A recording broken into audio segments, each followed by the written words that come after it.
Hey everybody. I thought I'd share with y'all a little bit of my Friday night, or what I've been doing this Friday night. Just got done putting a spring spacer lift in my Can-Am Outlander, and worked pretty well. See if we can get a shot of it here. There's one right there.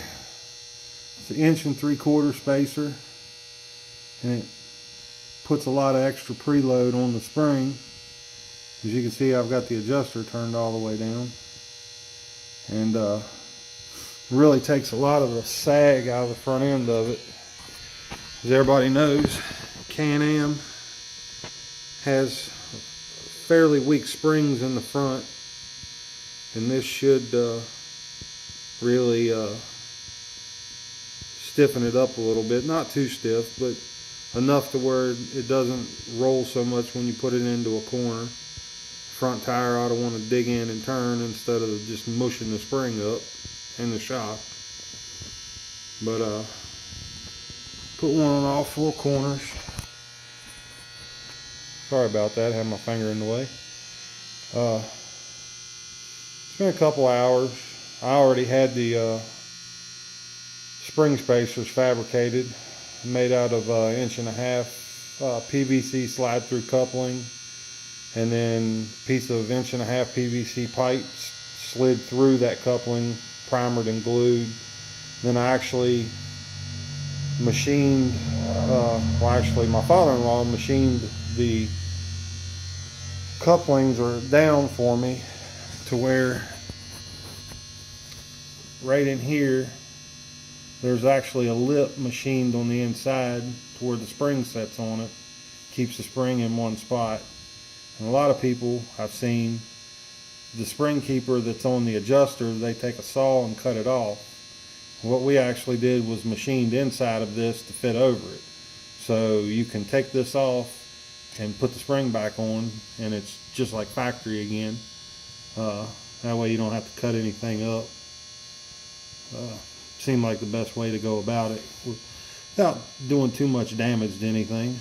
Like I say, it puts a little bit extra preload on the spring. Still have the same up travel, but it just picks it up, takes the sag out of the suspension. Let's move around here. Don't mind the mess. It's a fabrication shop, so there's a lot of stuff laying around. As you can see, actually gives it a little bit more ground clearance. Not a whole lot, but some.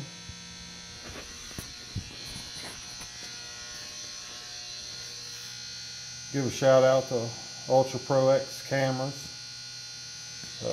I actually have one of their cameras. I'm not using it at the moment. I had some issues with it and called them. They said, hey, send it back to us and we'll send you a brand new one within 24 hours of receiving it. So should be getting my new camera pretty soon. Really good cameras, a lot cheaper than a GoPro, and they work just as well. There's a spacer on the left rear and the one on the right rear.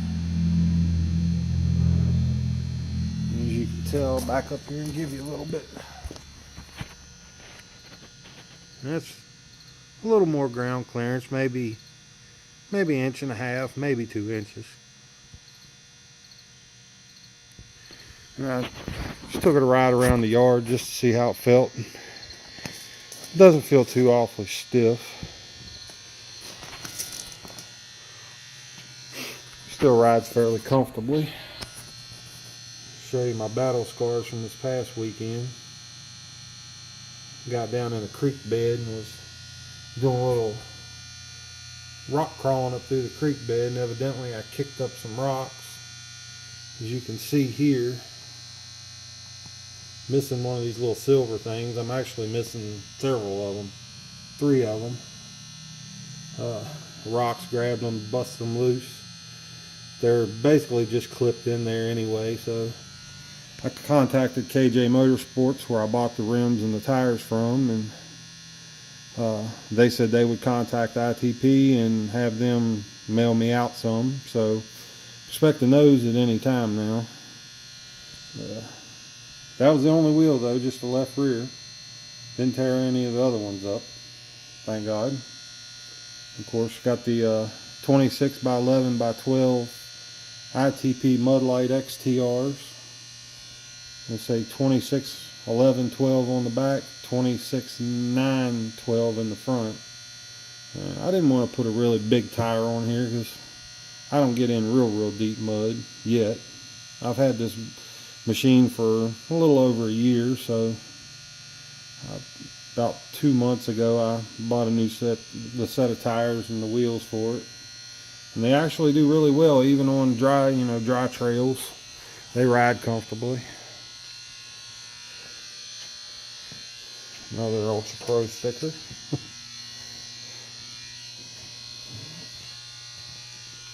U-Trax and Ultra Pro. I use U-Trax ramps, so give a shout out to them too.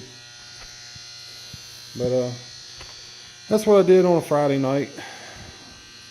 Kill some time. Now it's about time to go eat some dinner. But there's the project for tomorrow. It's a 15-inch Alpina 4000 lumen LED bar light, 15-inch. Problem is my rack is wider than 15 inches. 15 inches runs from about here to about there. So tomorrow we're going to take this piece of metal and we're going to cut about 1.25 inch strip off of it, about 24 inches long. We'll clean it up, paint it, and drill a hole in each end, and they will go from the existing holes in the rack to the other side, so I don't have to drill any holes in anything else. I'll actually drill holes in that metal piece to mount the light to, and then I'll get it wired up. Sorry about me sniffling all the time, my nose is running. A little chilly out tonight. Of course I got the door open on the shop. One there and one there, so I was sweating earlier while I was working. But I want to get that on, and then eventually I'm gonna put a set of snorkels on it. I've got a set in mind, and then I'll get a radiator relocate kit, and I'll move the radiator up to the front rack, and then I'll have to relocate the light once I do that, but it's gonna be down the road. That's not gonna be anytime soon. But so that's my plans for tomorrow. My father-in-law is a metal fabricator. As you can see, his melee of a shop here, but he knows where everything is. But he's gonna do all the cutting and stuff on that tomorrow and get that fabricated and cleaned up, and we'll get it painted, get it on, and maybe Sunday I'll get the light wired up. But anyway, y'all have a good one. I'll catch you on the next one.